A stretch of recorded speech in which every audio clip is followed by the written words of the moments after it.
2026च्या मार्च महिन्यामध्ये पश्चिम बंगालमध्ये विधानसभेच्या निवडणुका अपेक्षित आहेत आणि त्यापूर्वी कोणत्याही परिस्थितीमध्ये त्यांना स्पेशल इंटेन्सिव्ह रिव्हिजन हा उपक्रम रोखायचा आहे.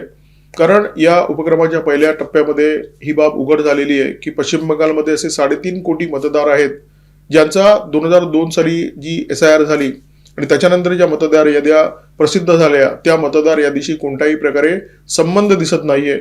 समजा 3.5 कोटी मतदारांची नावं कापली जाणार नाहीयेत, 1.5 कोटी मतदारांची नावं कापली जातील जे बोगस आहेत, जे मृत आहेत. तरी सुद्धा हा जो फटका आहे तो ममता बॅनर्जी यांना फटका आहे.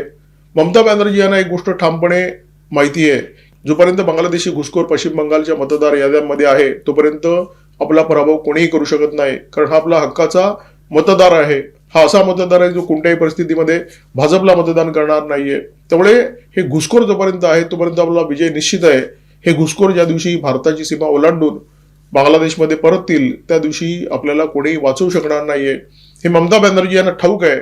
त्यामुळे स्पेशल इंटेन्सिव्ह रिव्हिजनमध्ये खोडा घालण्याचा सर्व प्रकारे प्रयत्न ममता बॅनर्जी करताना दिसत आहेत आणि म्हणून BLOच्या आत्महत्येचे खापर त्या निवडणूक आयुक्तांच्या डोक्यावर फोडताना दिसत आहेत.